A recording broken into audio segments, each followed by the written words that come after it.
Olá, está no ar o Box Arquitetura em ritmo de planejamento e organização. É muito comum deixarmos para contratar uma assessoria jurídica em um momento delicado da nossa vida profissional. No entanto, é fundamental que a gente tenha um acompanhamento de um profissional da área do direito no cotidiano das nossas empresas. Aqui com a gente hoje no programa, o advogado Dr. Rafael Tofanello. Muito bem-vindo. Obrigado pelo convite, Maia. Tudo bem? Tudo bom. Vamos lá, então. Qual a importância de nós termos uma assessoria jurídica em nossos escritórios? Bom, Mayra, como tu comentou, existe uma cultura no Brasil de procurar, é uma cultura que de certa forma está mudando, de procurar o advogado quando o problema já está instalado, que a gente chama o advogado apaga-fogo, né, que é o bombeiro. Nessas situações, muitas vezes o advogado ele não tem outra alternativa senão ingressar com uma medida judicial. Então a gente sempre recomenda a consultoria jurídica porque ela tem um caráter preventivo muito grande e de mitigar riscos, né? Então o escritório de arquitetura ele pode se valer de um advogado desde a concepção do escritório, se é um escritório que está começando, né? Através da formalização de um contrato social entre os sócios. E esse contrato social vai dispor sobre as relações societárias, né, as relações entre os sócios, vai dispor quem representa essa sociedade, quem tem o poder de gestão na sociedade e outras cláusulas obrigatórias de um contrato social. Também um escritório de arquitetura pode se valer de um advogado para fins trabalhistas, né? A gente sabe que há pouco tempo ocorreu uma reforma grande na legislação do trabalho, né? Modificou, inclusive, a forma que os advogados propõem medidas judiciais na Justiça do Trabalho, mas também abriu um leque de oportunidades.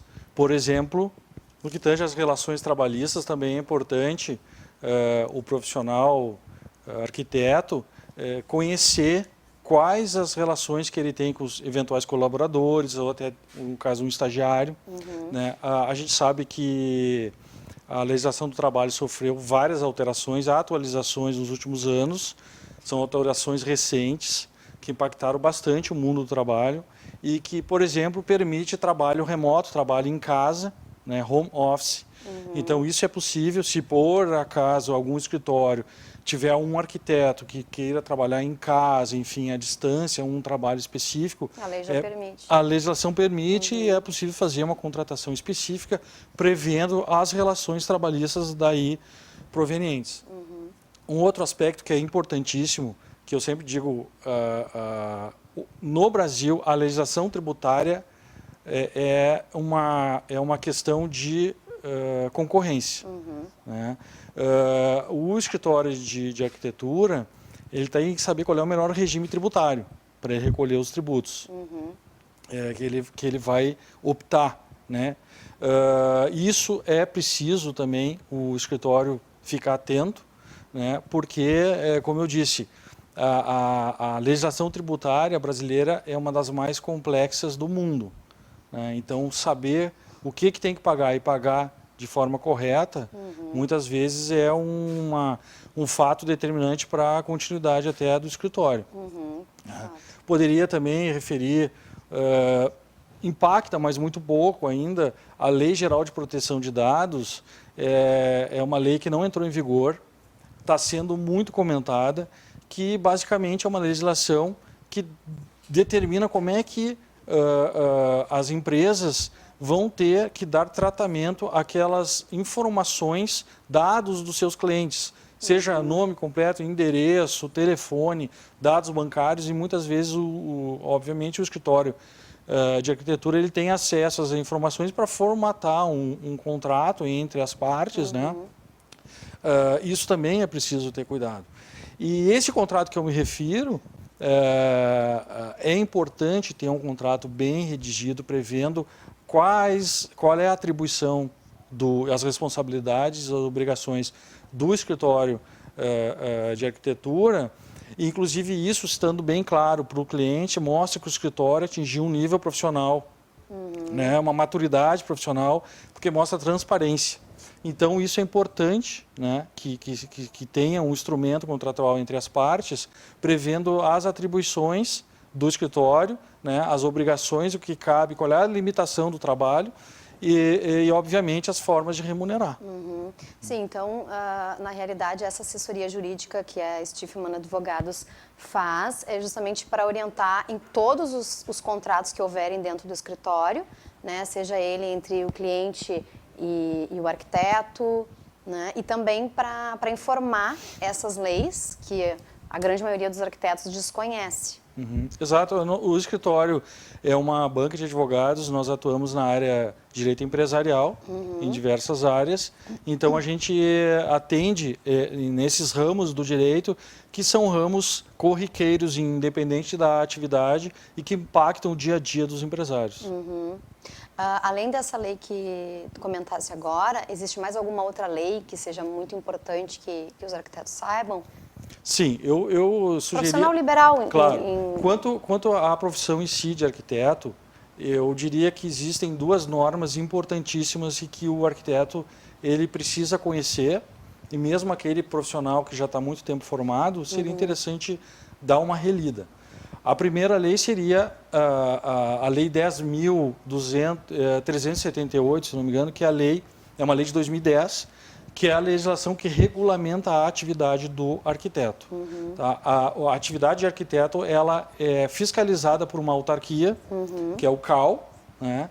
E ela tem atribuições previstas em lei.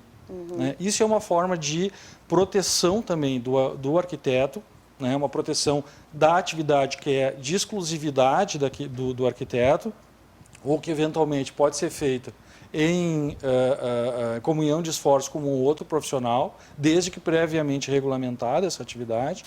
Isso protege que profissionais não formados em arquitetura ou de outras áreas venham a exercer a profissão que é exclusiva de arquiteto. Então, essa lei tem essa previsão.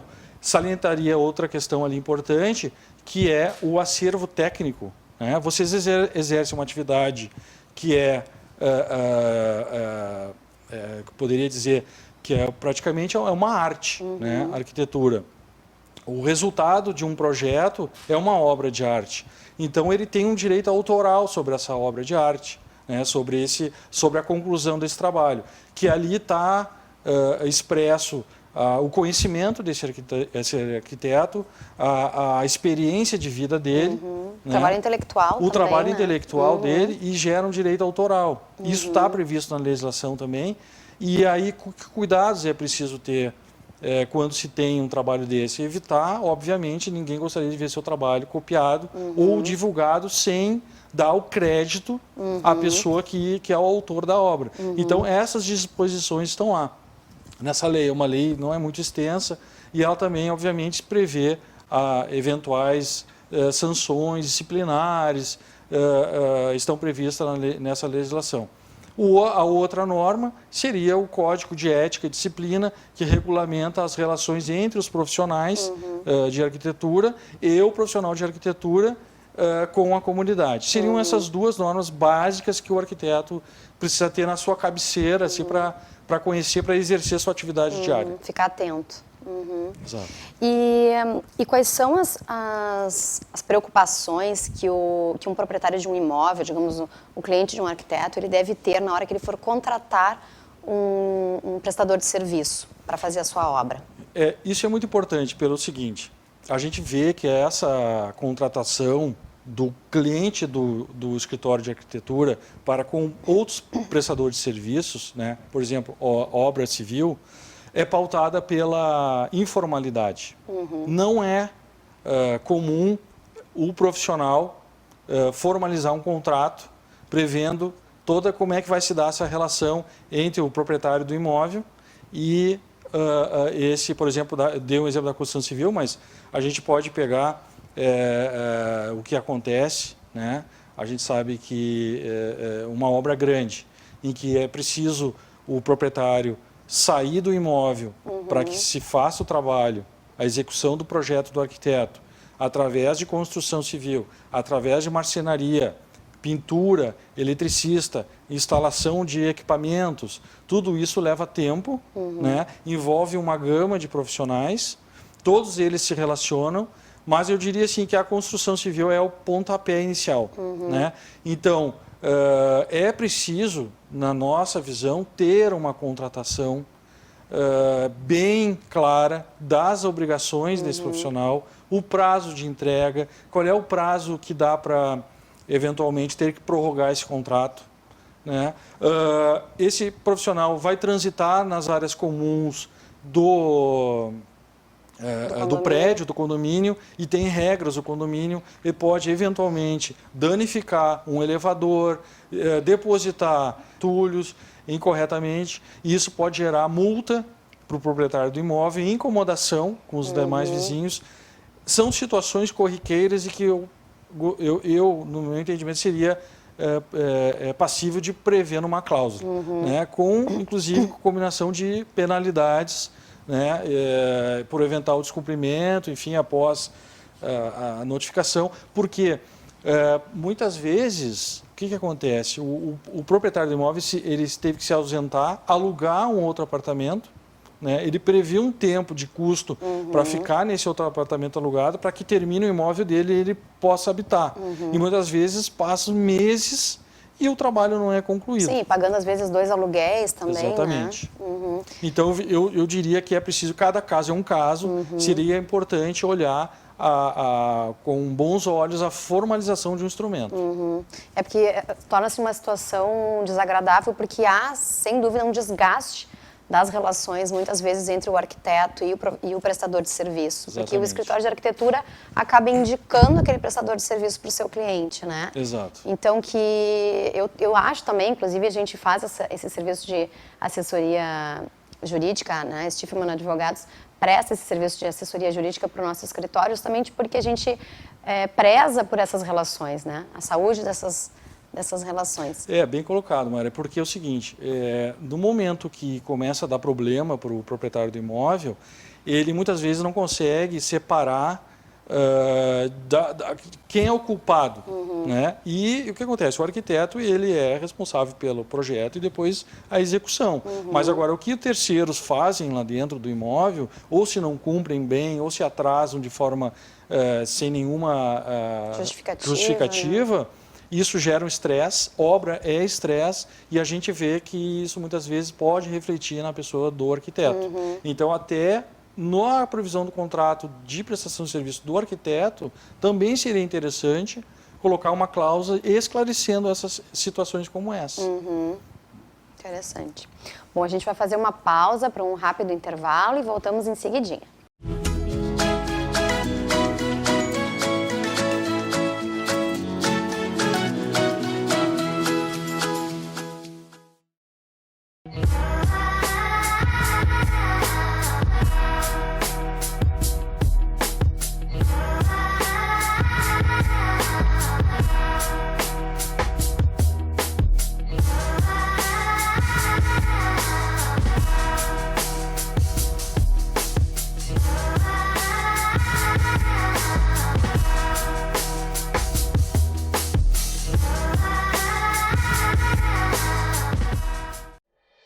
O ambiente tem que ser original, assim como você sonhou.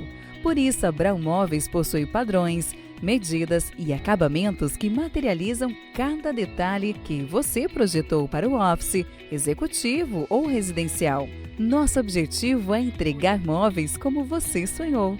Brown Móveis Campo Bom, Rua Jorge Coque, 125, no centro de Campo Bom.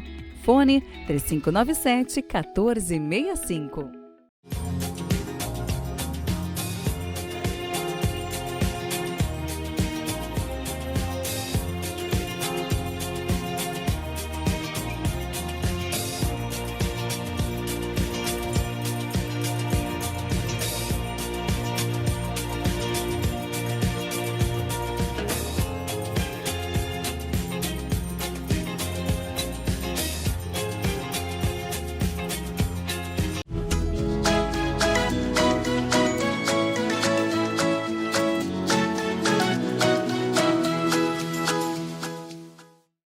Olá, estamos de volta aqui no estúdio com o advogado Dr. Rafael Tofanello, da Stiffman Advogados, contando para a gente um pouco essas questões legais tão importantes para a nossa vida profissional.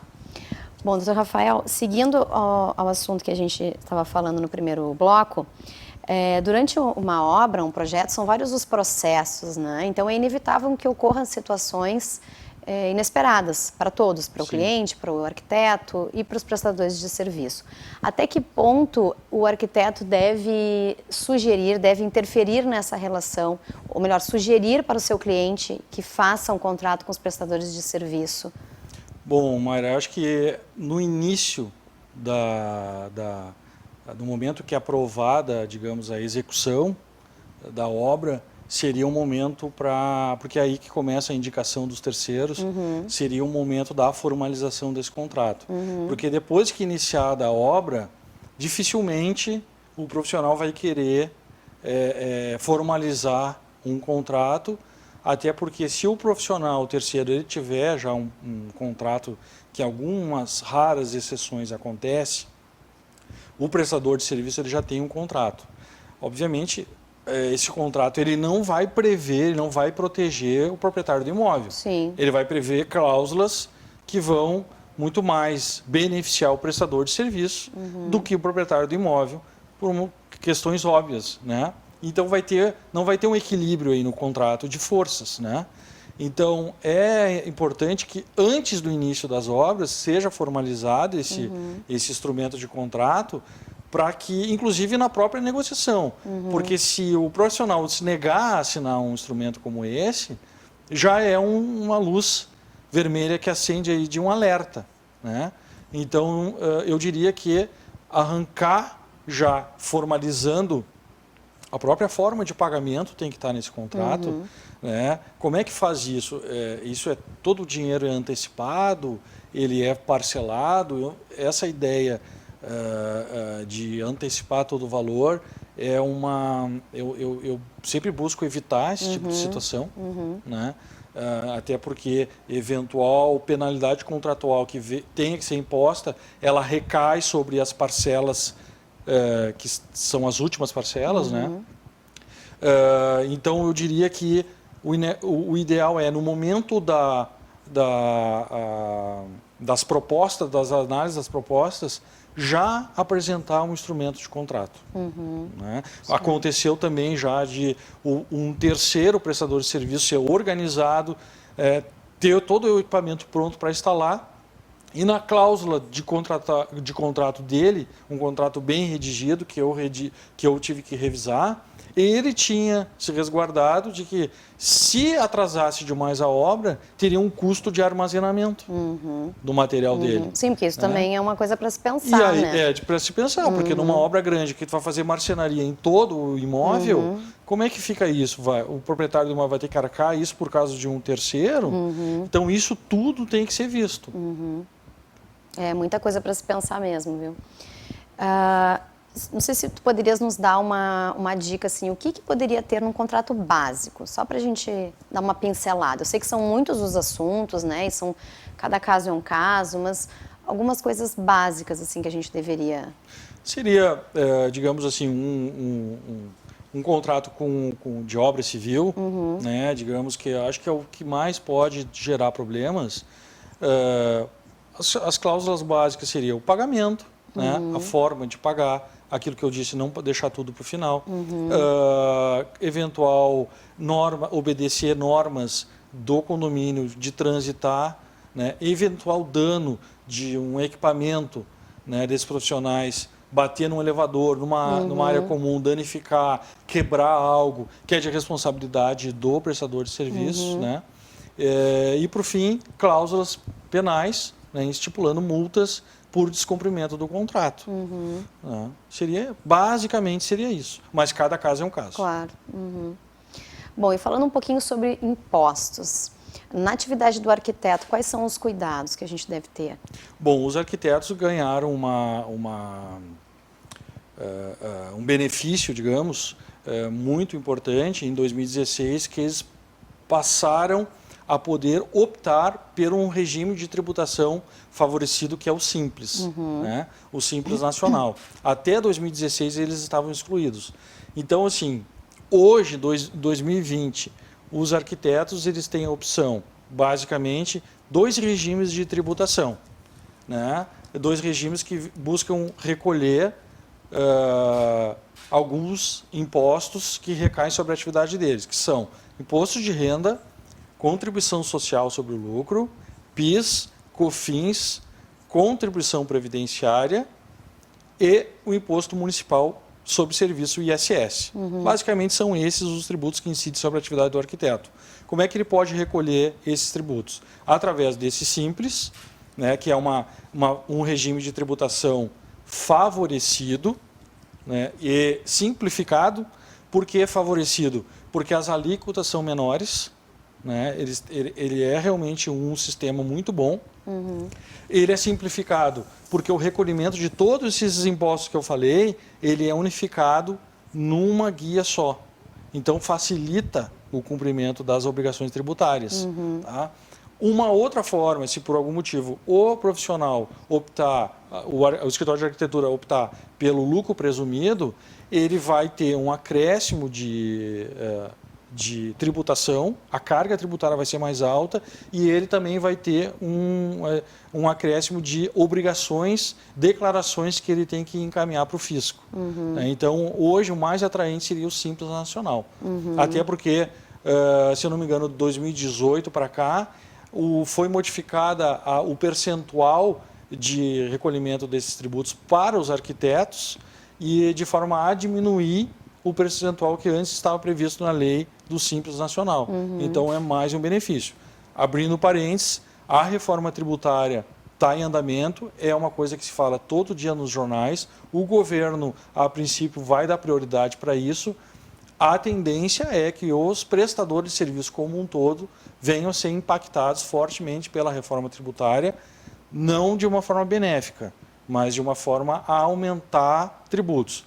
Como o nosso espaço aqui é curto, eu só deixaria isso como um alerta, porque isso ainda está se debatendo bastante, né? Como é que vai ser feito isso, mas se aprovada uma dos planos de reforma que tem, um impacto muito grande sobre os prestadores de serviço.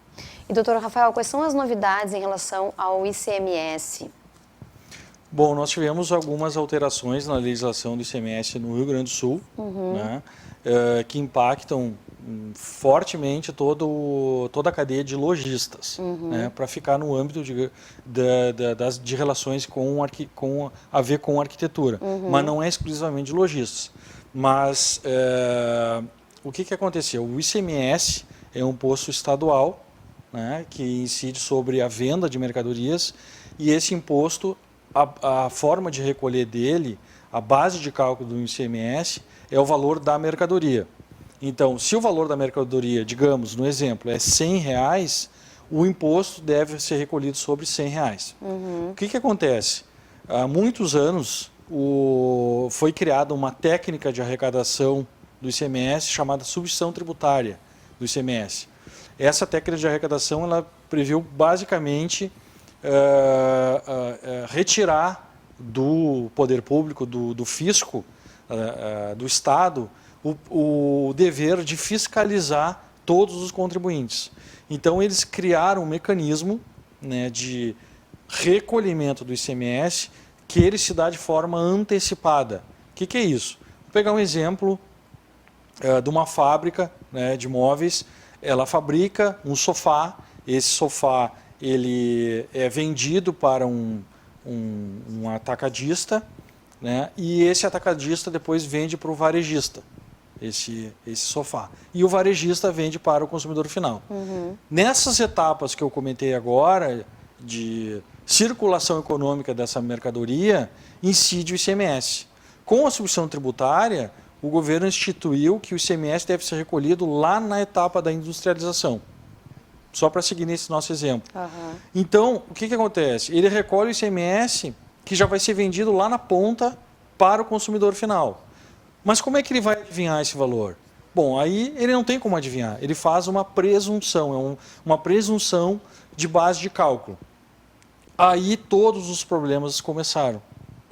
Por quê? Porque o Estado não tem bola de cristal, ele não tem como saber. Então, acontecem situações de que o imposto é recolhido a maior, porque a mercadoria não foi vendida naquele valor que foi presumido antes, ou o contrário, que a mercadoria foi vendida a um valor maior daquele que foi calculado o imposto. No ano de 2016, 2017, o STF decidiu que o Estado tem que restituir o imposto recolhido a maior pelo contribuinte. Mas o que acontece? O Estado do Rio Grande do Sul, após esse julgamento do Supremo, ele criou uma legislação que, a nosso entendimento, é totalmente ilegal e inconstitucional, prevendo de que, na eventualidade de acontecer o contrário, ou seja, a mercadoria ser vendida a um valor superior àquele que foi vendido, foi calculado o imposto, o empresário tem que fazer uma complementação de ICMS, ele tem que pagar uma diferença. A verdade é que o contribuinte ele não quer nem restituir e nem complementar. Sim. Ele só quer recolher o imposto de acordo com aquele valor que foi vendido efetivamente, o valor real da mercadoria. E isso está dando uma dor de cabeça gigantesca, está impactando todo mundo, está tirando competitividade para o comércio no Rio Grande do Sul. Outros estados, por exemplo, Santa Catarina, Paraná, agiram de uma forma diferente depois dessa legislação, dessa decisão do Supremo, e retiraram as mercadorias da substituição tributária, que, ao meu ver, é o mais correto. Isso está gerando um litígio gigantesco por parte dos contribuintes que estão lesados, né? Infelizmente, no momento, as decisões judiciais não são tão favoráveis, mas esse é um debate. Tudo que a gente fala referente a tributos, ele invariavelmente vai terminar no STF. Então, é assunto para muitos anos pela frente. Né? Então, se eu poderia dizer que, no que se refere ao ICMS hoje, o assunto do dia é a substituição tributária. Tá certo. Bom, doutor Rafael, infelizmente a gente não tem mais tempo. Eu queria agradecer o seu tempo aqui com a gente. Tenho certeza que as informações foram todas muito esclarecedoras para todos nós. Eu que agradeço. Muito obrigada. Obrigado. Muito obrigada a vocês pela audiência. Não esquece, a gente tem sempre reprises aos domingos, às 9h30 e às quartas-feiras, às 17h30. Até sexta-feira que vem. Tchau, tchau.